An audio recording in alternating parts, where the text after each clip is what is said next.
Hello everyone, this is Kian. Thanks for joining us today. We're very excited to introduce Boss to you, so I'll just get right into it. Blackrock Offline Sorter is an easy to use yet powerful software for viewing and classifying spikes or previously recording action potential waveforms from high impedance electrodes. So currently there are several offline sorting packages available to researchers, including ClusterQuick, POS, or Plexon Offline Sorter, Spike Sorter, mclust, clusters, and so on.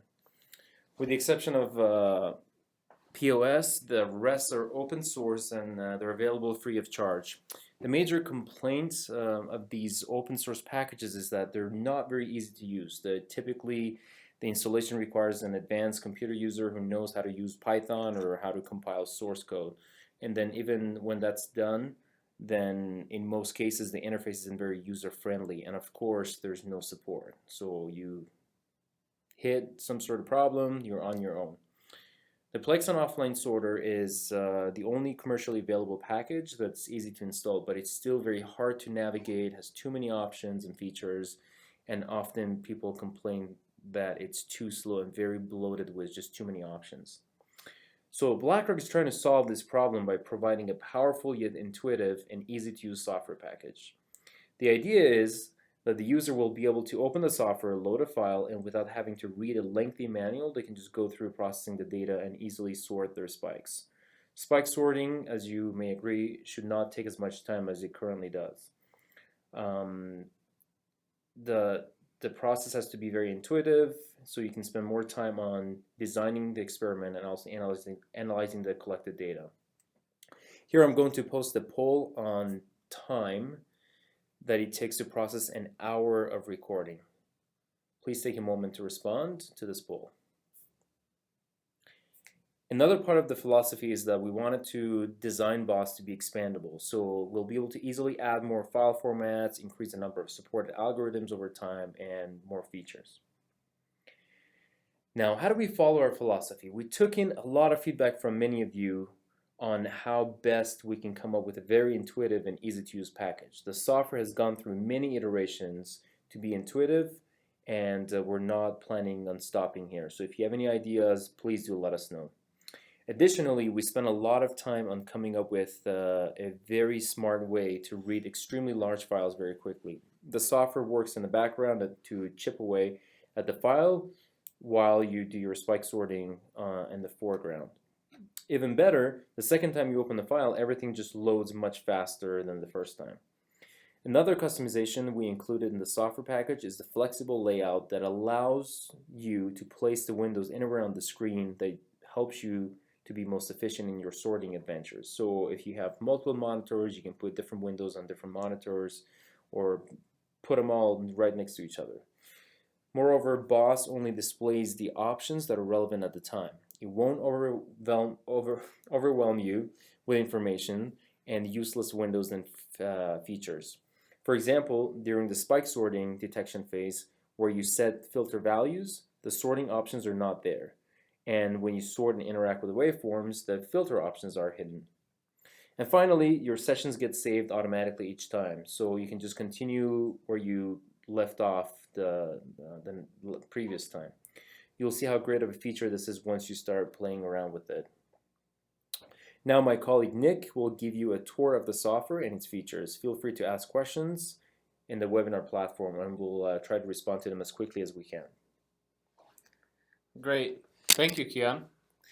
So before we jump into actually using the software in our live demonstration, I just want to let you know that you can download a demo version of the software from our website, www.blackrockmicro.com/boss. But otherwise, let's go ahead and get started. So when you first open BOSS, you'll be presented with a screen like this. So just a normal file dialog that allows you to select the file that you want to load for spike sorting. In this case, I'm going to load an NS5 file, or as for those of you familiar with our file formats, a 30 kilosample per second continuous data file. And I'm going to choose a pretty large one here, just to demonstrate some of the speed that BOSS has when dealing with large files that Kian mentioned earlier. So if I go ahead in here and click Open, it asks me whether I want to continue the previous analysis session for this file. As Keon mentioned, anytime we edit or work on a file, Boss saves our progress. So I could start right back where I left off before. But I'm going to go ahead and say no here so that we can start fresh.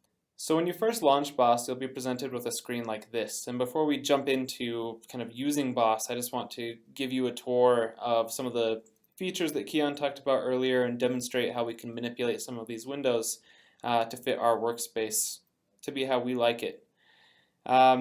So first off, some windows that you'll always have available to you. One of them is the channels window. So the channels window has a lot of information such as frequency cutoffs and filters used, and number of waveforms detected, number of samples, all sorts of information about a given channel. And you use this same window to select the channel that you want to work on in your recording. Another window that you can see changing at the bottom is our timeline view. So the timeline view is a time series of our data. So since we're working with continuous data here, this is just our 30K continuous data stream. And then finally, another window we'll always have available to us is actually this options window, which was hidden away over here. The options window will have information related to that step of the spike sorting process. So in this case, if we look in the upper left, we can see that we're in the detection step. And so it only shows us features that are relevant to detecting waveforms. Another thing to look at is the windows that we won't always have available to us, or the ones that are also specific to this step of sorting. These are the peak heights histogram and frequency spectrum, which are kind of nested on top of each other. With any window, you can always break that window out and move it around. I could have these be side by side, for example, which is actually how I like them here. Or you could move them to separate monitors or whatever you like. So with that kind of workflow of Boss out of the way and demonstration of how easily flexible the layout is and how quickly we can load data from large files, let's go ahead and jump into the actual options window and working through this detection step. So again, we're in the detection step, which means we need to be extracting spikes. And since spikes are high-frequency events, one of the first things we will always typically need to do is apply a high-pass filter to our data. So the high-pass filter is enabled by default, which is why my spikes look high-passed already in my continuous data down on the timeline. And you have a few different options here after selecting high-pass filter. First off, you can choose your filter type. I'm using simulated data, which is why it's so artificial but beautiful looking. So pretty much any of these filters will work for me.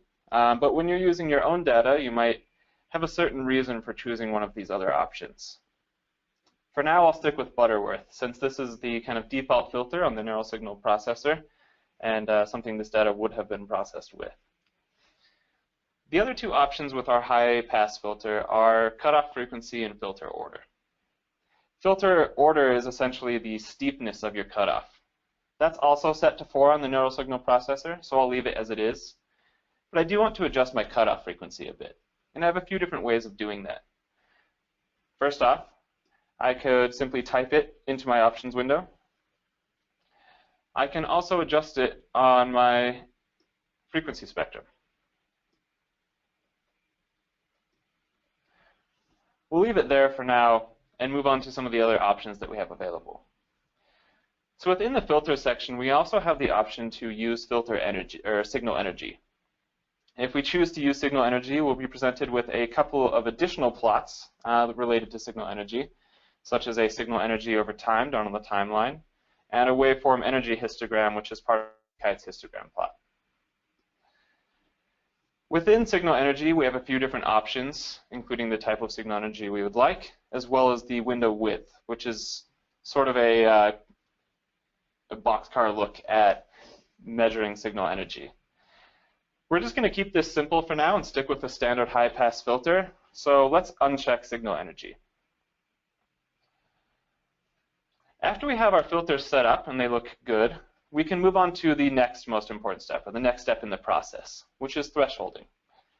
Thresholding, as the name suggests, is a threshold that a signal must cross to be extracted as a spike. So by default, BOSS starts with a single threshold, and the single threshold can be adjusted in a few different ways. Just like the cutoff frequency, we can adjust it here on the options window using the arrows or typing it in.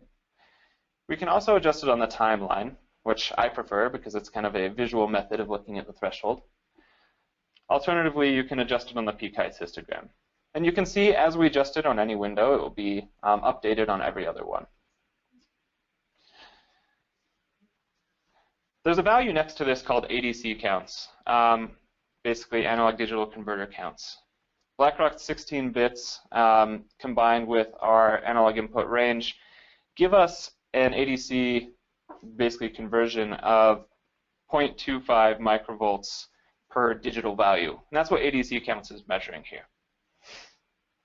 Most people would probably prefer to think about their threshold in microvolts, which is why we prioritize it. We have a few other options in thresholding. So again, by default, BOS starts with a single threshold, but we have the option of selecting dual thresholds as well.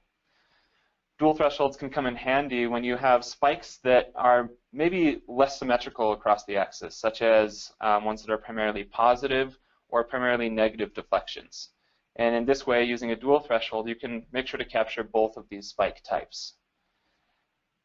Dual thresholds can be adjusted independently of each other, unless you check the symmetrical checkbox, in which case they will always be symmetrical along the axis, like a mirror image. Another option available here, but it's grayed out because we haven't checked the box up above, is the option to threshold on signal energy. So of course, if we choose signal energy up in our filters, we would want to threshold off signal energy, which is an option you have here. And finally, there is an option for proportional to noise RMS. And what this means is that we can have BOS set our threshold based on a multiplier of an RMS of the noise. So basically, BOS will look at that noise band that we have there and attempt to set a threshold that's some sort of multiplier of that. Generally, I feel that ranges somewhere between 3 and 6 are useful for this value. But let's just keep it simple again and stick with our single-sided threshold here. The very last option we have, of course, is adjusting what actually an extracted spike looks like. So we have 3 primary options here. We have the length of the spike. By default, it's set to 48 samples, which in our 30 kilosample per second data is about 1.6 milliseconds. And it's the same default setting as our neural signal processor, so we'll leave that as it is. You can also set the pre-threshold period, or in other words, how many samples appear before your threshold crossing and how many samples appear after your threshold crossing of those 48 samples. We'll leave that at 24.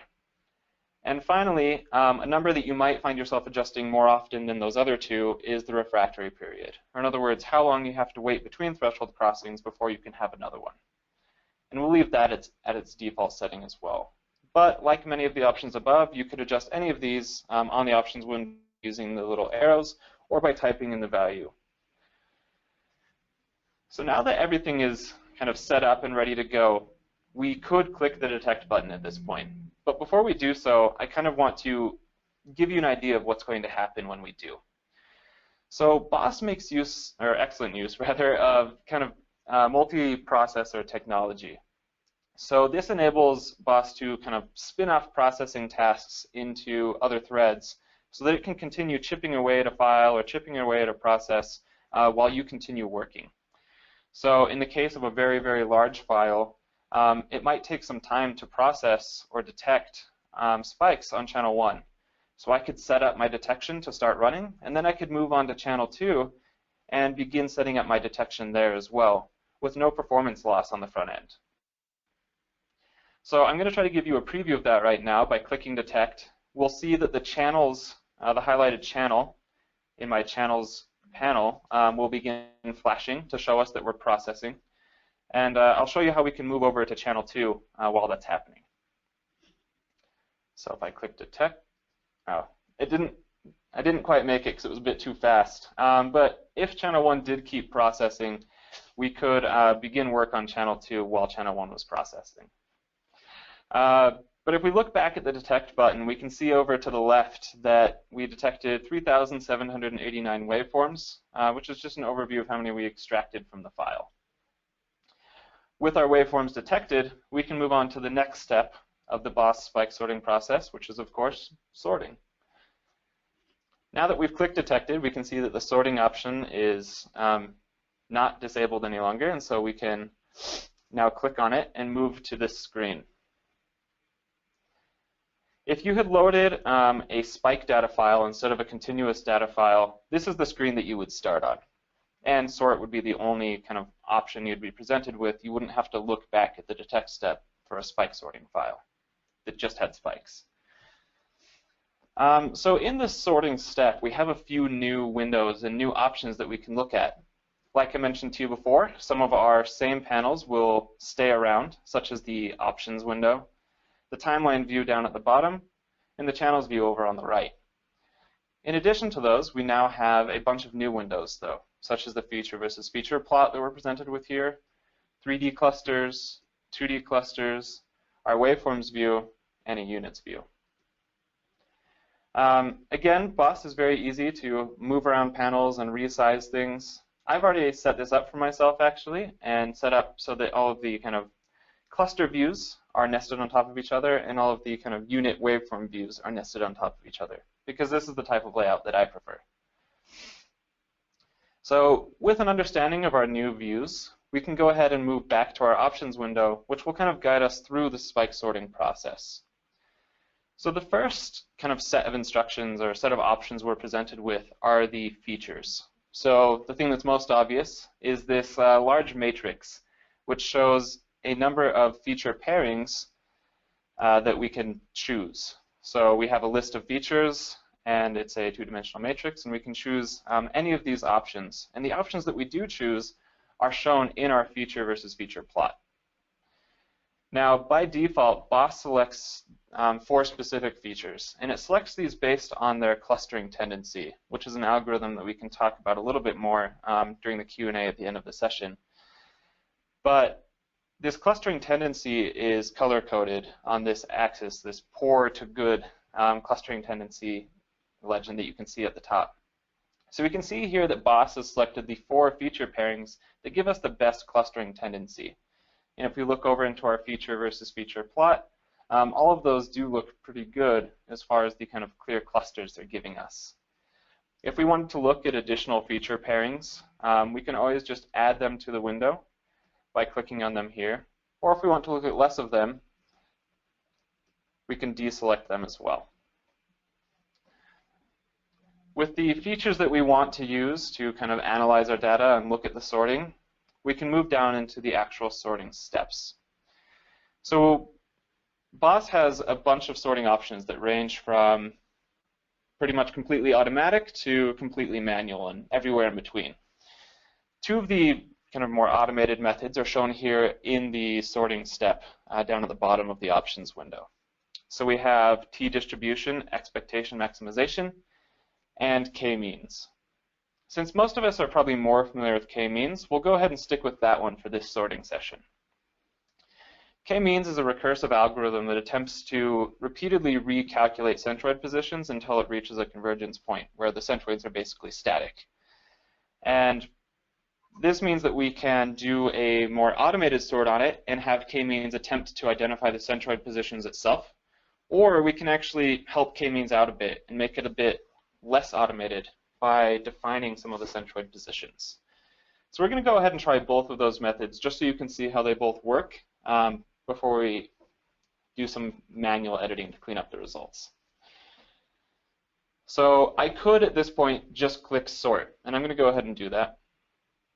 But first I want to make sure that I've adjusted my clusters, that I'm kind of guessing how many there are. Since our feature versus feature plots are very clear and we're working in simulated data, this is extremely clear. So I can set clusters to 3 and click sort on k-means and expect a pretty good result. And if we do this, we can see that k-means has sorted the clusters into 3 separate units that definitely fit those 3 clusters. Now, if we wanted to make this algorithm a bit less automatic and give ourselves a little more control, or give k-means a starting position, we can click on define. And you'll notice that when I click Define, I'm redirected to my 3D clusters window over on the right. And this is because this window is where we define our centroid positions. And all I need to do then is to hold down Control and select a spike that I feel is the center of each of these clusters.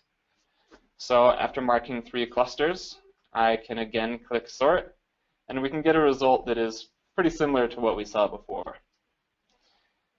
Now, automated sorting methods are great, and k-means is a good algorithm, but typically we'll want to go through and do some manual editing and cleaning up of the data anyway. So that's what we're going to jump into now. Since we won't need the options window to do this, I can go ahead and just get it out of the way to give ourselves a bit more room to work with these spikes. I'm also going to bump up my point size so that I can recognize points that might be kind of stray or noise waveforms that are outside of my clusters. So again, we can see here that all of the spikes are colorized in every view that they appear in. So it's clear what my units are, what they look like. And if I look at my units view, I can see what each of the kind of average waveforms looks like.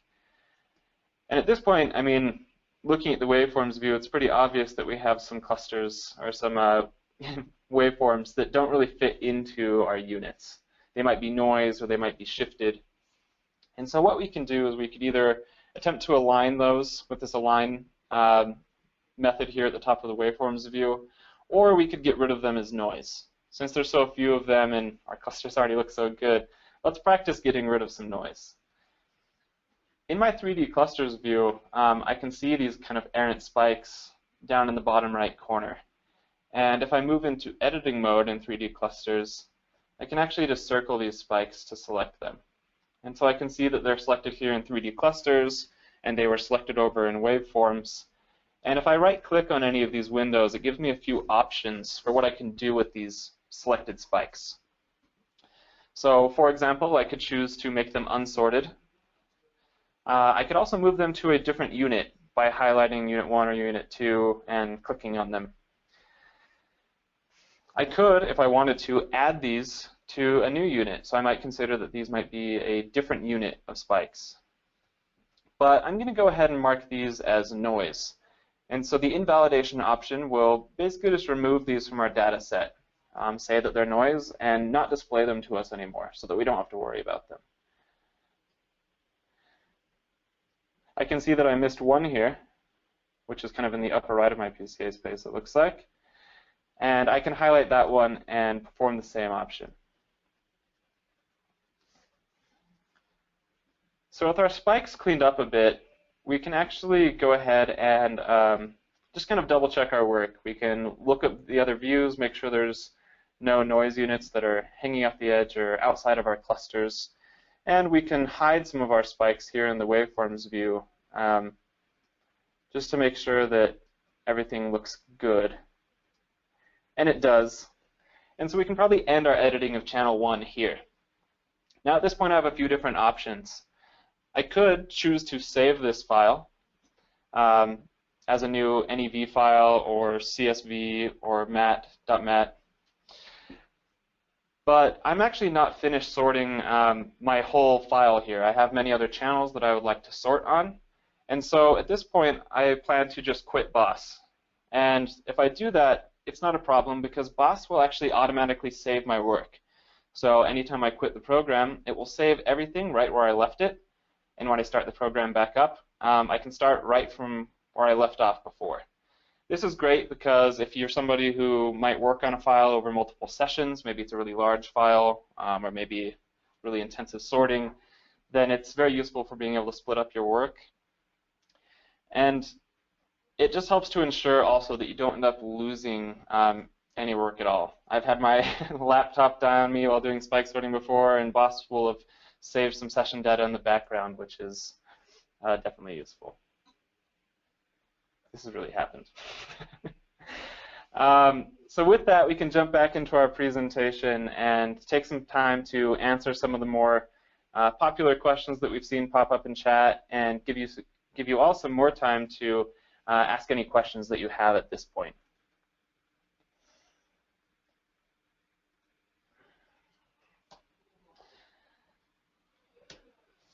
So for any of you that missed it before, either in the registration or in some of our talk earlier, you can download the BOSS software at www.blackrockmicro.com/boss. And we want to encourage you at this time to ask any questions that you have in chat about the software or anything else really at all. And if, as you probably will, if you think of any questions after you leave chat today, please feel free to email them to support@blackrockmicro.com. So with that, let's go ahead and take some time to answer some of the more popular questions that have popped up. Actually, there was a couple of questions that everyone is probably interested in learning. One was where to get data for you if you don't have any data. That's also when you go to blackrockmicro.com/boss, you'll be able to download the Windows, Mac version of it, and also the manual along with both NS5, an NS5 continuous data, and a NEV file. And you can load both of them into the program. When you load a continuous file, of course, you have to then first set the threshold and extract the spikes. When you load a NEV file, that step is skipped because you already have spikes. And there was also another question on the price. For a 1-seat license, it's $19.50, and for a 3-seat license, it's $39.50. However, there is a 25% discount until the end of March, or if we sell the first 100 licenses, so whichever comes first. Thank you, Kian. And to remind everybody, those links that Kian just sent, the blackrockmicro.com boss links, are version 1.1 of the software, which is a recent release. And BOSS is constantly being updated, so keep in touch to receive all of the newest updates on BOSS. If you buy a license, all version 1.x versions will be free of charge, of course.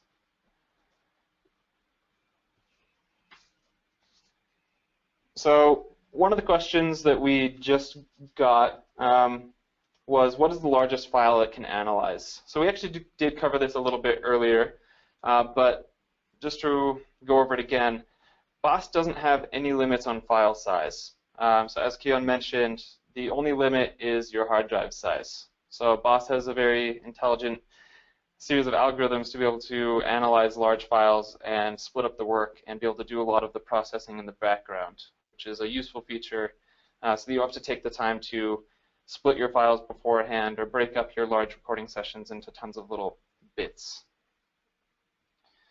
There's another question that has come up is the kind of question of sorting a continuous data file from a session in which you were recording other experimental data. So for those of you that are fairly familiar with the kind of Blackrock system and how things work, you end up with two kind of primary data files, your continuous data and your neural event data, which includes things like experimental triggers and comments and digital inputs.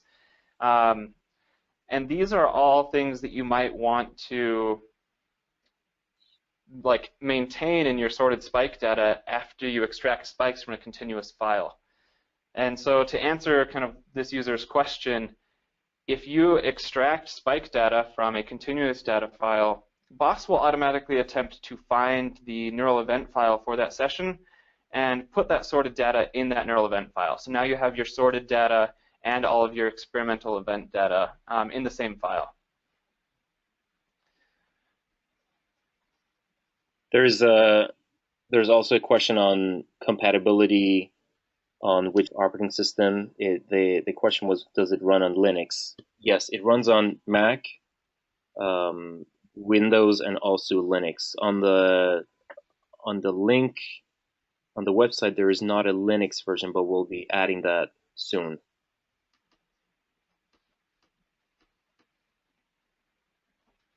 Very good. Nick, there was also a question on batch processing.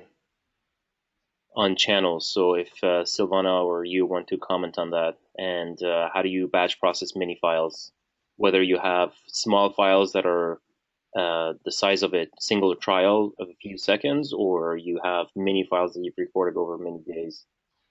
So Boss does not currently have this feature, but it's going to be released in version 1.2, which is planned to be released in the next 2 to 3 months.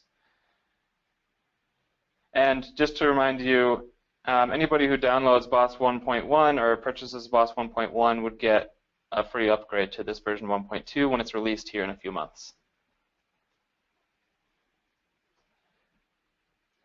A kind of similar question to that, somewhat similar at least, is we had a user ask whether they say they repeat the same experiment many times. So they actually segment their trials into little like small data segments. And so therefore they have several files that have basically the same channel definitions and are recorded seconds apart from each other. And so a question they had was whether they could combine and sort all of these together. So it's kind of like batch processing, but instead of doing them sequentially, it's all at once. And similar to the batch processing feature, Boss doesn't currently have this, but this is also planned to be released with version 1.2, which again releases here in a couple months.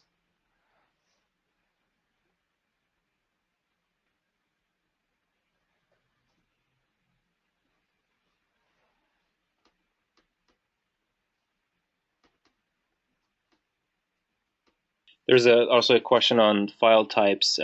So currently it supports Blackrock files only. Very soon, and maybe Nick can comment on the timeline, it will also support the Plexon files. And then we are going to add features, the different file type formats to it very soon, as it's just a matter of time and how quickly we can add it. But it will eventually support TDT, Neuralink, CED, and so on. If you have any special requests, please do send them.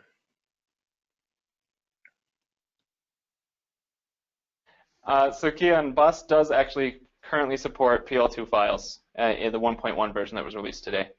Oh, even better. Things happen very quickly, Nick. We're innovating so quickly, Kian can't even keep up. He's been traveling out of the loop.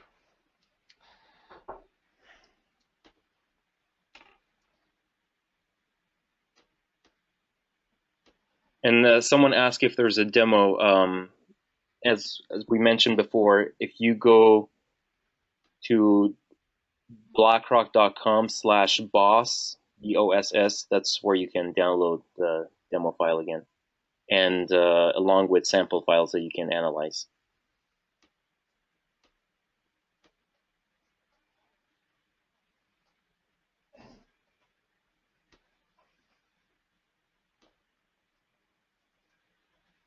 Also, there are some questions on people who are having issues with installing it on your software. Please send an email to support@blackrockmicro.com. That will create a ticket, and then we'll work with you on finding out some of these issues.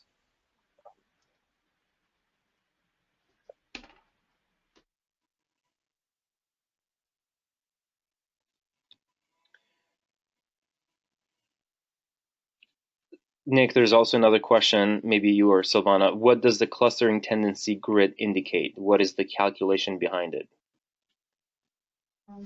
So the clustering grid, it's an algorithm that attempts to indicate whether there are clusters in the data and looks at how well separated they are. So it kind of looks for separation between clumps of points. And so what you get after performing this calculation is a coefficient from 0 to 1. And that 0 to 1 is kind of the percentage darkness of each of those cells that we saw in the matrix. This is actually an algorithm, or this algorithm was developed at Georgia Southern University. And for anybody who's curious, we could actually send you a link to the paper.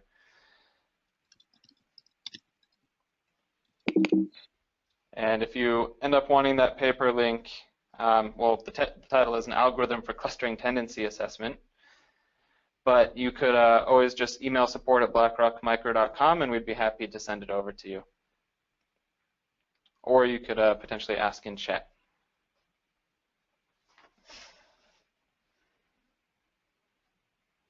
There's also a question on whether is it necessary to repeat the demonstrated sorting process on each channel? Is there a way to sort all channels at once?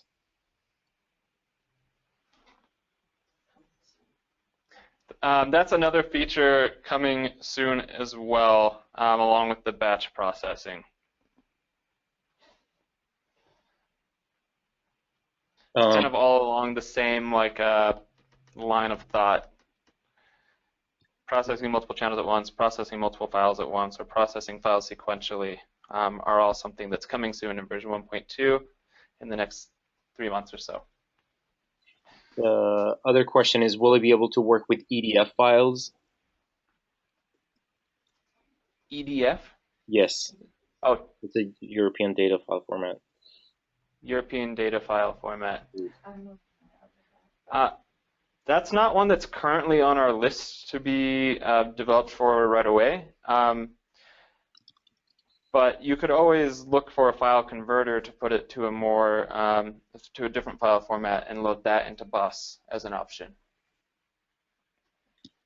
Another question is, will it be able to export data about timestamps, events, and waveforms to MATLAB? Yes, so one of the export options we listed were .mat files. So we can do a .nev, .mat, or a .csv. And .next for NeuroExplorer. The question is, can it process NEV files? So can yeah, of course. BOS can open neural event files from Blackrock and load all of the spike data. So like I mentioned kind of during the software demonstration, if you loaded a spike data file, such as a .nev, you would end up at the sorting screen, and that would be your kind of launching off point, and you'd begin sorting from there. Is there support for tetrode mode, tetrode files, electrodes? So that one was actually answered publicly in chat, but that one is also coming soon. That one will actually be prioritized slightly after some of these batch processing features. So that one is not slated for release in 2 to 3 months, but is more on the timeline of maybe 6 months out. Okay. Could you also elaborate on the publish option a little bit more and explain that?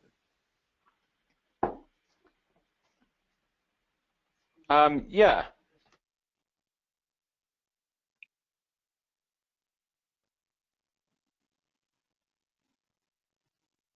So the publish option is basically the ability to export to like figures to PDF files. And so the publish option will be something that's available in the future. I mean, it's not the 1.2 version, so not 2 to 3 months, but sometime past that.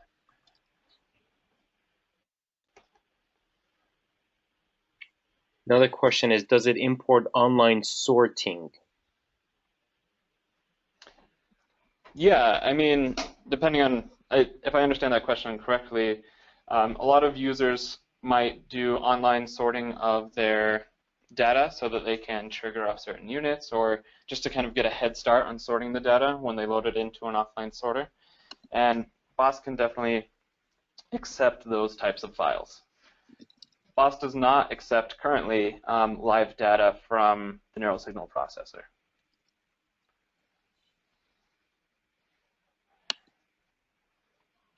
And there was another question in chat. Is it possible to detect other types of spikes, such as EEG or heartbeats? Yes, this is all possible with BOS. Detecting kind of the cardiac waveforms is something that BOS is capable of. You would obviously want to adjust your spike width to be wider, since those waveforms are going to be a bit wider than high frequency neural spikes. But yeah, BOS could definitely be used as this type of option. Nick, the question is, how do we merge two different units that were identified as separate, but they're visually looking to be the same spike? How do you do that? Is it possible?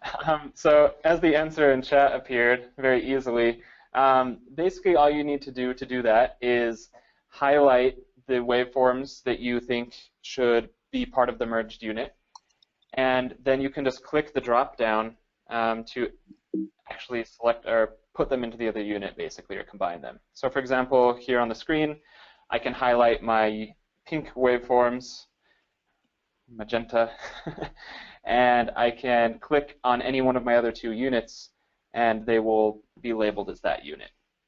Now in this case, they're clearly separate units, so it doesn't make a lot of sense, but the workflow is still the same.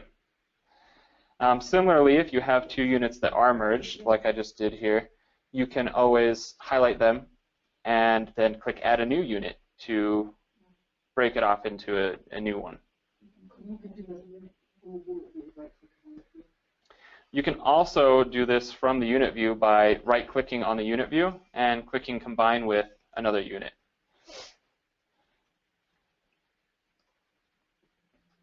Whichever one is easiest for you. Thanks, Nick.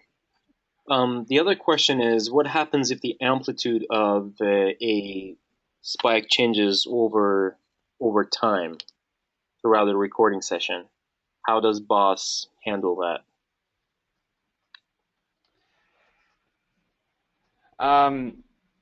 So for changing amplitude of spikes, oftentimes that can be cleaned up a bit manually. So by moving through your file, the timeline view will actually show you segments of the file at a time. And so you can watch your unit move a bit and continuously kind of re-identify it is one option for dealing with kind of changing amplitude in spikes, or at least a common method that I've seen. And I usually like to do this also just to ensure that I am kind of being accurate and double checking my work anyway.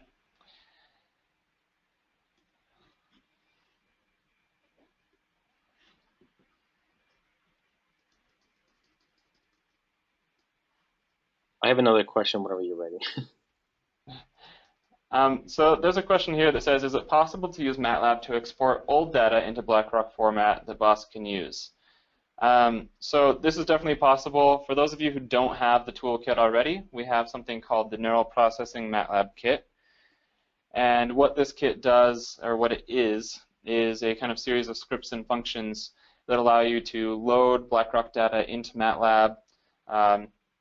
You can convert it or downsample it or change it or subsection it into pieces, and you can export that back into NEV files or NS5 files or other data formats such as headerless data files or like .dat files. And so that can be used to convert basically old file types such as a Blackrock file format 2.2 into a Blackrock file format 2.3 pretty easily. Nick, also the question is, can we get an inter-spike interval distribution plot for one of the sorted units within Boss?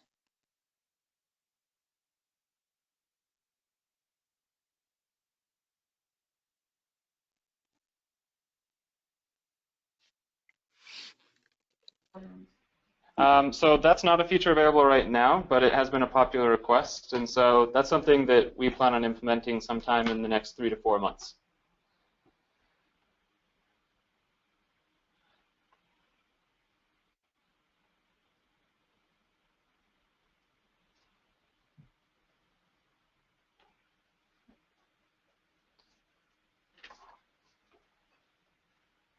And so for another question came up about what type of licensing options we offer.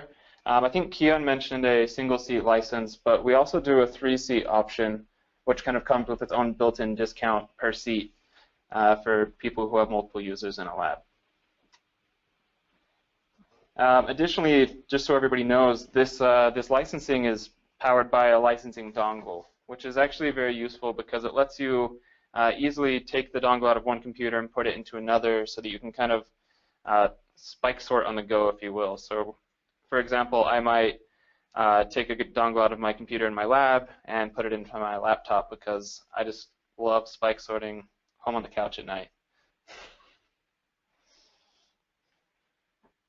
There's another question that says, are there any tools planned for automatic single unit, multi-unit distinction?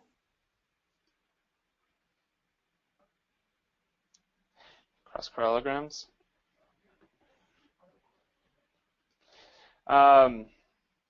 So looking at the difference, so auto detection of single unit and multi-unit activity, like waveforms, essentially. Is that what you're asking? I don't know. I think to be able to distinguish between whether an activity is a clear single unit or a multi-unit activity.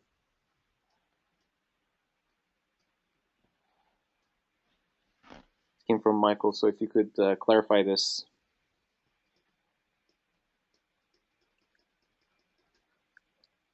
So he will clarify, but let's move to another question. The question says, can BOSS handle non-stationary thresholds? So, for example, in an hour of recording, the baseline noise drifts, and can I adjust the threshold for different points in time? So when you have a long data file, can you set thresholds for different segments separately?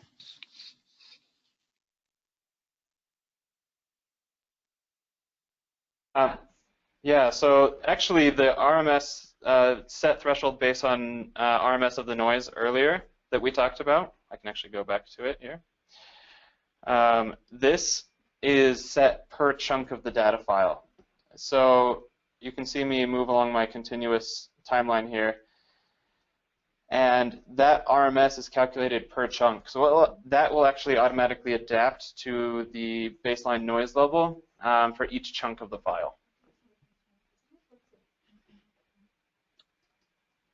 So to answer the question, the answer is yes. BOSS will automatically adjust threshold for the along the length of the file if you select the proportional to noise RMS. A single threshold is a hard line and won't adjust during the file.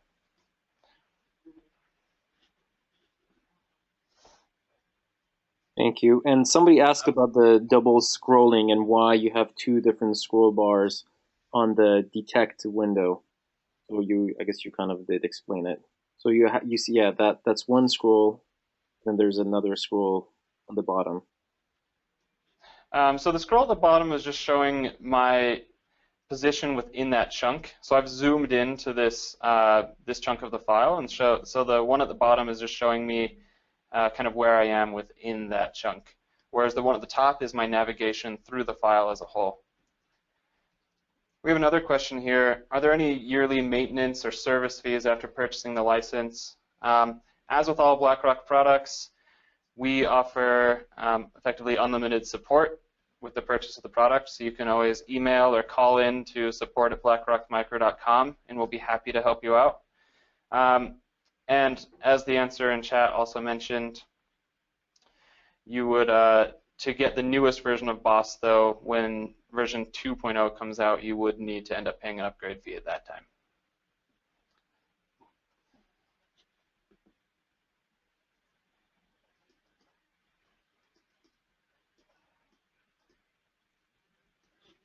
And also, could you, the question was, can you adjust the timeline window width or any of these window widths, what you just did? Can you even make it even wider by, I guess, undocking it and moving it? So you just mean like extend the timeline so that it... Yes, okay, yeah, that's... Yeah, so you can pull the timeline out, I can move it to a different monitor, and I could make it basically as big as I wanted.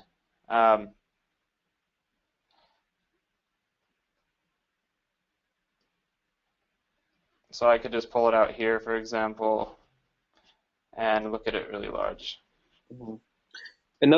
Thanks, Nick. Another good question is that, I record both NEV and NSX files at the same time, obviously. And then offline, I want to be able to load my continuous file do re-thresholding and do sorting, but also my net file contains important information like tracking all the digital I/O inputs. How do I, if I save the sorted NSX file, it will create a new net file, and I'll lose my data from the other my net file. How do you fix that? How do you combine them? So this is actually one we answered earlier by voice, but to answer it again, basically after you load and detect on and sort a continuous data file, when you go to save your file to an NEV file, BOSS will automatically look for NEV files with the same name, since our data is saved that way. And if it finds one, it will ask you if you want to take your sorted units and put them into that NEV file that contains all of your digital inputs and comments and things like that.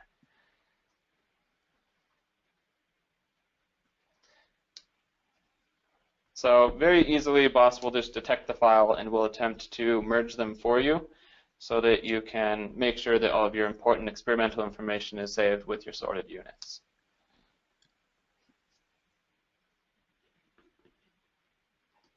Thank you.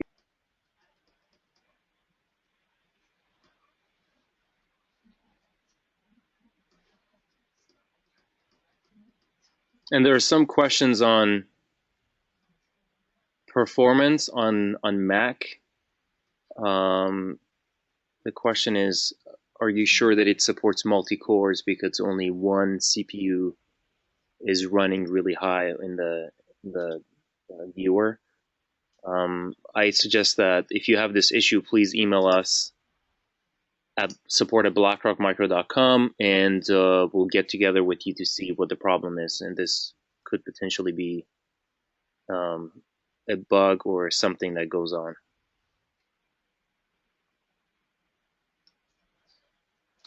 Okay, I think we've answered the majority of the questions. I'm sure many of you will think of questions that you have about BOSS, or as you begin using the demo version, you might come up with questions. And so if anything like that comes up, do not hesitate to email support@blackrockmicro.com, and we'd be happy to help you out. Nick, there's one last question.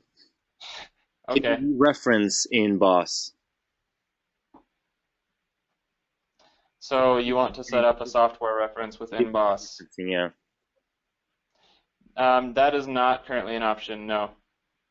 You can always re-reference your Blackrock data with something like nplay server before you process it with BOSS. Or even in, you can do that in MATLAB as well, and then reset the data into NSX. There's some good questions coming up. Sorry.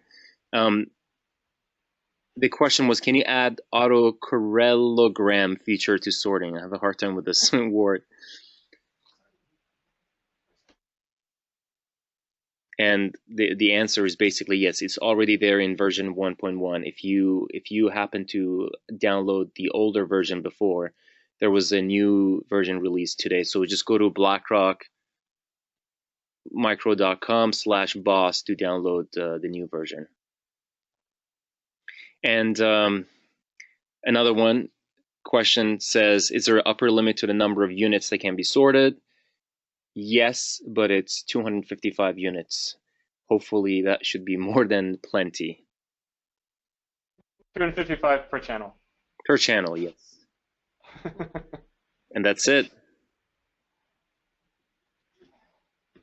So again, thank you all for joining us. I'm going to go ahead and sign off so that Yulia can thank you all for coming. But thank you for all the questions. And again, if you have any more, do not hesitate to get in contact.